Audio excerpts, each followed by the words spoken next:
मित्रांनो, शालिनी भक्तिसागरमध्ये तुमचे मनपूर्वक स्वागत आहे। तर मित्रांनो, आज आपण या व्हिडिओच्या माध्यमाने ऐकणार आहोत श्रीमद भागवत पुराण रहस्य। तर आपले आतापर्यंत 4 स्कंद ऐकून चुकलो आपण 12 स्कंदमधून। आज आपण आता 5व्या स्कंदाला लागणार आहोत। तर कोणी चॅनलला नवीन आलं असेल तर लाल बटनवर सबस्क्राइब करा, ऑलवर क्लिक करा, जास्तीत जास्त जणांना शेअर करा। हे भागवत पुराण आपल्याला मुक्ती देणारी आहे आणि आपल्याला मोक्षाची वाट देऊन चालणारी आहे। म्हणून 2 शब्द तरी भागवत गीतेचे, भागवत पुराणाचे नक्की ऐकावे। तर आता आपण कथेला सुरुवात करूया। श्री गणेशाय नमो नमः। वक्रतुंड महाकाय सूर्यकोटी समप्रभ निर्विघ्नं कुरु मे देव सर्व कार्य सर्वदा। ओम श्री गणेशाय नमः। सरस्वती नमः। कुलदेवताय नमः। गुरुदेवताभ्यो नमः। शांताकारं भुजगशयनं पद्मनाभं सुरेशं विश्वाधारं गगनसदृशं मेघवर्णं शुभांगं लक्ष्मीकान्तं कमलनयनं योगिर्भ्यानज्ञं वन्दे विष्णु भवभयहरं सर्वलोकैकनाथं निवासं श्री श्रीनिवास की जय। कोल्हापुरम महालक्ष्मी माता की जय। कृष्णाय वासुदेवाय हरे परमात्मने प्रणतक्लेशनाशाय गोविंदाय नमो नमः। स्कंद 5वा। श्री शुक्राचार्य म्हणाले, श्रीमद भागवताची कथा 7 दिवसात मुक्ती देणारी आहे। अधिकारी वक्ता व सावधान श्रोता असेल आणि श्रोता लक्षपूर्वक कथा जर ऐकेल, सावधान श्रोता जो वक्ता आणि श्रोता असेल, लक्षपूर्वक कथा ऐकतील, वाचतील, कोणाला सांगतील, तर सांसारिक विषयाबद्दल हळूहळू अरुची आणि देवांविषयीची रुची जागत असते। प्रभूबद्दल प्रेम भाव उत्पन्न झाला तर ही कथा 7 दिवसात मुक्ती देते। भागवत ऐकून जर मुक्ती मिळाली नाही तर समजा पूर्वचित्ती अप्सरा मनात अजूनही वास करत आहे। पूर्वजन्मात ज्या विषयांचा उपभोग घेतला होता त्या विषयांची वासना अजून सुद्धा चित्तात वास करीत आहे असे समजावे। आणि तेच आहे पूर्वचित्ती अप्सरेचे स्वरूप। जीव आणि ईश्वर यांच्या मिलनात वासना बाधारूप ठरत असे। माणसाने सुखदुःखांचा भोग घेऊन प्रारब्धाचा नाश तर करावाच, पण नवे प्रारब्ध उत्पन्न न करावे। माणूस या जन्मात पुढल्या जन्माची तयारी करत असतो। म्हणून ज्ञानीजन संसर्ग दोषापासून दूर राहतात। परमहंस ऋषभदेव ज्ञानी आहेत। परमहंस भरतमुनी भगवत भक्त आहेत। ज्ञानी पुरुषांना वाटत असते की सांसारिक प्रवृत्ती ज्ञाननिष्ठ आणि भगवत भक्ती बाधक असते। सांसारिक प्रवृत्तीचा सहसा त्याग करू नका, पण त्यांना विवेकाने आवर घाला। ज्ञानी परमहंसाची अशी निष्ठा असते की जगात जे काही दिसते सर्व मिथ्या आहे। जग मिथ्या आहे असे मानल्याने वैराग्य उत्पन्न होत असते। जगाला सत्य मानल्याने मोह उत्पन्न होत असतो। जगात जे काही दिसते ते सर्व मिथ्या आहे, पण त्या सर्वांना पाहणारा आत्मा मात्र सत्य आहे आणि सुखरूप आहे। दृश्य विनाशी आणि फलरूप असल्यामुळे ज्ञानी आपली दृष्टी दुष्टांत ठेवत नाही। ज्ञानी लोक आपल्या मनाला दुष्यंत रमू देत नाही, पण या सर्वांचा साक्षी जो परमात्मा त्यात आपली दृष्टी स्थिर करण्याचा प्रयत्न करीत असते। मनाला आत्मरूपातून सत्ता मिळत असते। मनाची स्वतंत्रता सत्ता नसते। आत्म्याची अनुज्ञा मिळाल्यानंतरच मन पापाला प्रवृत्त होत असते। आत्मा मनाचा द्रष्टा व साक्षी आहे। मनाला पाप करण्याची कधीही अनुमती देऊ नका। ऋषभदेव मनाला कधीही दृश्यात शिरू देत नाही। आपले मन जे आहे तर आपले मन ईश्वरातच स्थिर ठेवा। त्यामुळे त्यांचे मन प्रभूत विलीन मध्ये होत असते। त्यांना सुख दुःखाचा स्पर्श होत नसे। झोपेत मन निर्विश्व होत असते। झोपेत जसे मन निर्विश्व असते तसेच जर जागृत अवस्थेत राहिले तर समजा की मुक्त अवस्थाच होय। सर्व विषयातून मन हटवणे आवश्यक आहे आणि दृश्यातून मन मागे फिरले तर दृष्ट्यात विलीन होत असते। मनाचा ईश्वरात लय झाला म्हणजे मुक्ती मिळत असते। ज्ञानी पुरुषांना संसार बाधक नसतो। ज्ञानी पुरुष स्वच्छेने नव्हे तर अनच्छेने प्रारब्धामुळे जीवन जगत असतात। भगवंताचे भक्त परमहंस ज्ञानी प्रारब्धामुळे जिवंत असतात। या दोन्ही निष्ठा तशा पाहिल्या तर एकच आहेत, तरी पण त्यात भिन्नता आहे। मार्ग भिन्न भिन्न आहेत। ज्ञानी जगाला असत्य मानतात तर भगवत भक्त जगाला सत्य मानतात। ज्ञानी व भक्त दोघांचेही देह एकच असते, पण साधन भिन्न भिन्न असते। ज्ञानी परमहंस जग मिथ्यारूप आहे असे मानतात, तर भागवत परमहंस जग वासुदेव स्वरूप आहे असा अनुभव घेतात। भागवत परमहंस आहे, वासुदेवा सर्व मिथ्या। भागवत परमहंस म्हणत असतात की जग मिथ्या नाही तर सत्य आहे। आणि वासुदेवमय आहे. श्री शंकराचार्य जगाला मिथ्या मानतात. या दोन निष्ठेत शाब्दिक फरक आहे, तत्वता फरक नाही. जग असत्य आणि सर्वांचा द्रष्टा ईश्वर सत्य आहे असे ज्ञानी समजतात. वैष्णव भागवत म्हणतात की हे जग ब्रह्माचे स्वरूप आहेत. हे जग म्हणजे चित्तविलास होय. वेदांत त्याचा विवर्तवाद तर वैष्णवांचा परिणामवाद म्हटला जातो. ज्ञानाचा विवर्तवाद म्हणतात दुधाचे दही होते पण दही दूध नसते. दुधाचे दही होते पण दह्याचे दूध बनत नाही. भगवत भक्ती म्हणतात की ईश्वरापासून जे जग निर्माण झाले ते दह्यासारखे नव्हे, सोन्यापासून बनवलेल्या दागिन्यांप्रमाणे असते. सोन्याचा तुकडा सोन्याचाच असतो आणि अंगठी बनवल्यानंतर तो सोनेच राहतो. तुकड्यातील सोन्यात व अंगठीतील सोन्यात काहीच फरक नसतो. मग जग ब्रह्मानाच परिणाम आहे म्हणून ते सत्य आहे. आदी शंकराचार्य म्हणतात की नाम रूप मिथ्या आहे आणि इतर सर्व सत्य आहे. माती सत्य आहे, घट सत्य आहे, याप्रमाणे जग सत्य आहे. भगवत भक्ती म्हणतात की ब्रह्मरूप जग सत्य आहे. हे लोक जगाला, पुरुष जगाला मिथ्या मानून जगातील पदार्थावर प्रेम करीत नाही. ते केवळ ईश्वरावर प्रेम करतात आणि विकार वासना नष्ट करतात. ते म्हणतात की शरीर विष्ठामूत्राने भरलेले आहे आणि त्या आधारावर देहाचा मोह सोडून परमात्म्यात लीन व्हा. परंतु वैष्णवांसाठी जग सारे ब्रह्मरूप आहे. सिया राममय सब जग जानी, करू प्रणाम जोरी जुगपानी. ज्ञानीची दृष्टी एखाद्या स्त्रीकडे जर गेली तर तो असे मानेल की ही तर हाड मांसांची पुतळी आहे आणि जी मलमूत्राने भरलेली आहे. हिच्याशी माझे काय घेणे देणे असा ज्ञानी मनुष्य म्हणेल. असा विचार करीत तो ज्ञानी त्या स्त्रीपासून आपली दृष्टी मागे वळवेल आणि जर एखादा वैष्णव एखाद्या स्त्रीकडे पाहिल तर तिला साक्षात लक्ष्मी मानेल. आणि ज्ञानी परमहंसाचा मार्ग साधारण गृहस्थासाठी काहीच कठीण नाही.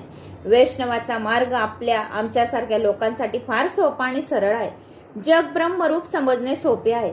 जे डोळ्यांनी प्रत्यक्ष दिसते ते मिथ्या मानणे कठीण आहे. समजा की स्त्री सुंदर आहे पण ज्ञानी म्हणेल की ती तर मलमूत्रांनी भरलेली पुतळी आहे म्हणून मन तिच्यापासून मागे हटवा.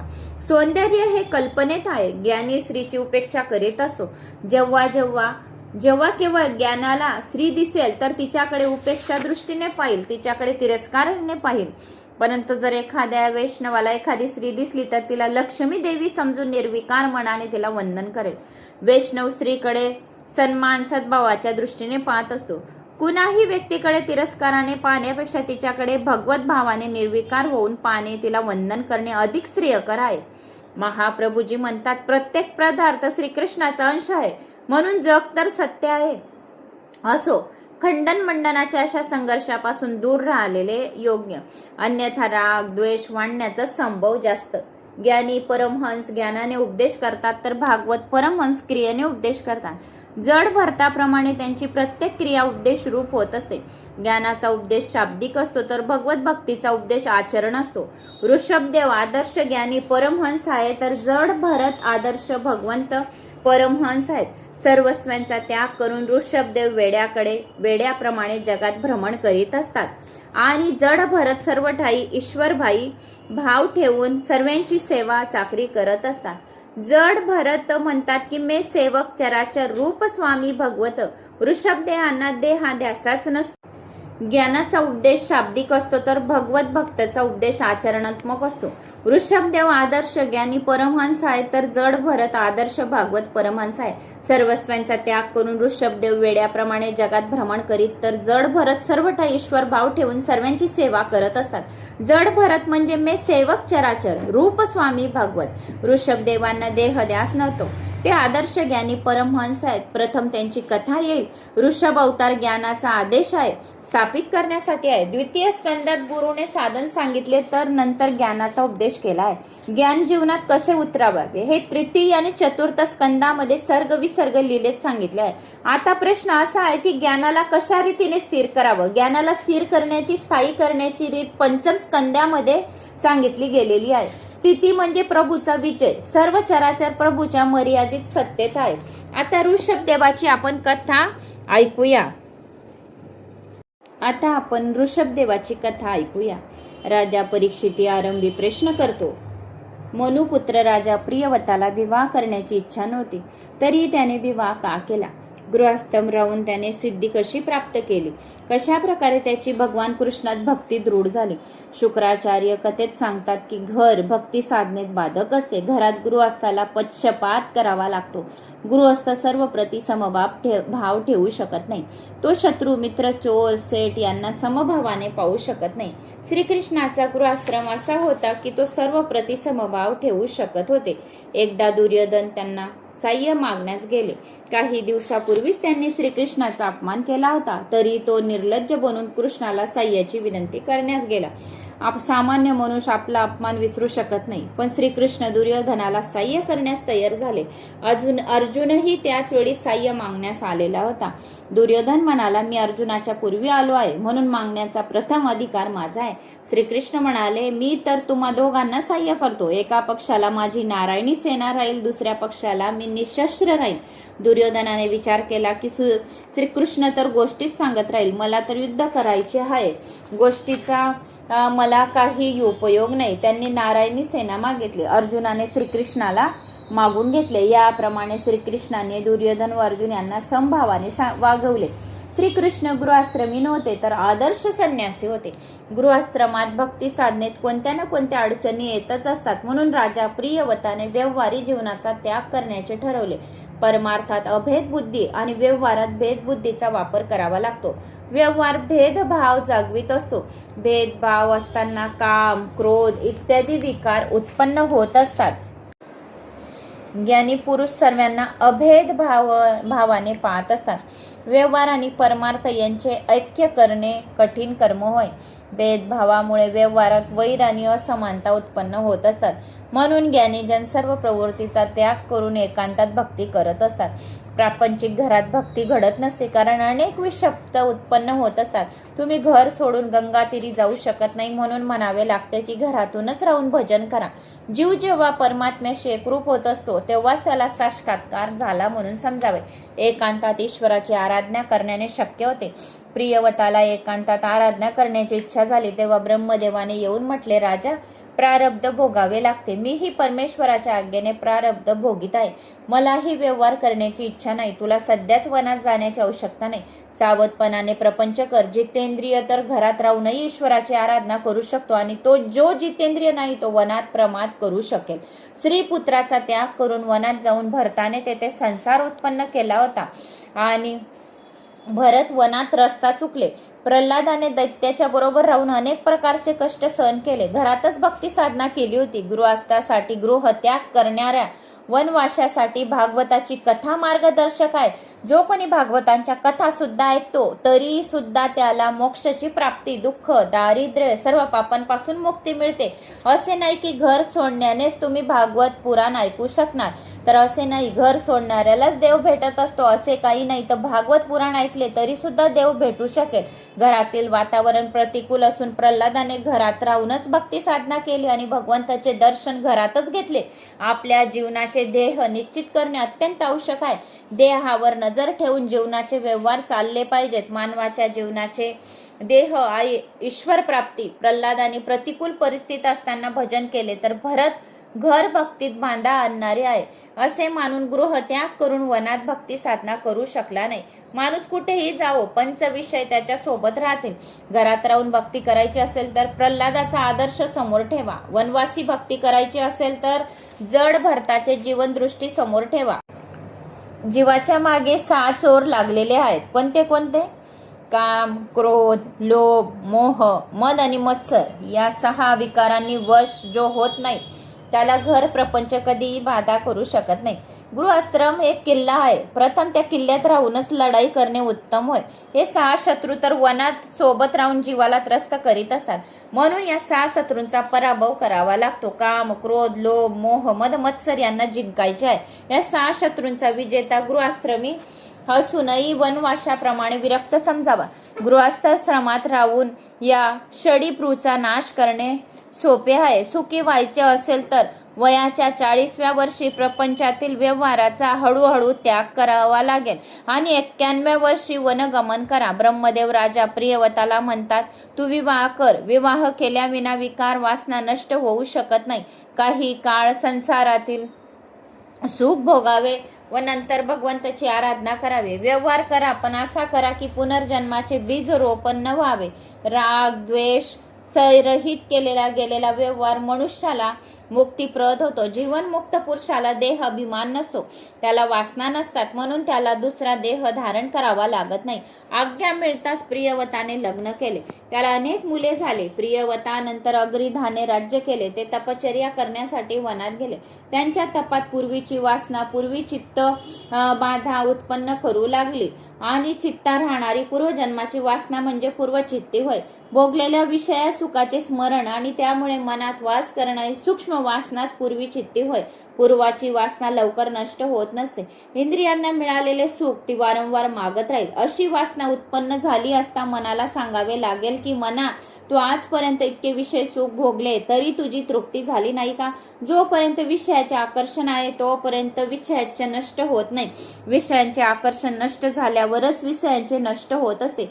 पूर्वचित्ती सर्वांनाच त्रास देत असते. सांसारिक विषयात जोपर्यंत रुची असते तोपर्यंत हा जीव ज्ञान भक्तीच्या मार्गातच प्रगती करू शकत नाही. पूर्वचित्तीचा अर्थ आहे पूर्वीचे संस्कार निवृत्त झाल्यावरही पूर्वीच्या वासनांचे स्मरण होत राहणे. राजा अग्निदी पूर्वचित्तात फसलेला होता. अग्निधानच्या घरी नाभी जन्माला. नाभीच्या घरी पुत्र रूपाने ऋषभदेव जन्मले. ऋषभदेव ज्ञानाचे अवतार होते. ज्ञानी परमहंसांचे वर्तन व्यवहार कशा प्रकारे असते हे दाखवण्यासाठी भगवंताने ऋषभदेवाच्या रूपात अवतार धारण केला. ते जगाला ज्ञानी परमहंसाचा आदर्श दाखवू इच्छितो. ऋषभाचा अर्थ आहे की सर्वश्रेष्ठ. ऋषभदेव वारंवार उपदेश करता की मानवी जीवन भोगासाठी नाही तर तपश्चर्येसाठी आहे. तप करा आणि सर्वातच ईश्वर पहा. केवळ विषय सुखातच मानवी जीवनाचा व्यर्थ करू नका. ज्ञानी परमहंसांनी जगात कसे वागावे, कसे राहावे हे दाखवण्यासाठी ऋषभदेवांनी सर्वस्वंग व सर्वस्व यांचा त्याग केला. अनेक सिद्धी त्यांच्या जवळ आल्या पण त्यात ते फसले नाही. गृहस्थला धन व काम सुखाचा त्याग करणे जितके कठीण आहे त्यापेक्षा महात्म्यांना सिद्धीचा त्याग करणे अधिक कठीण आहे. ऋषभदेव नग्न अवस्थेत फिरत असत. उभ्या उभ्याच खात असत. भाजीपाल्याचा त्यांचा आहार असे. कोणी मारले तर ते समजत असत की शरीराला मारले.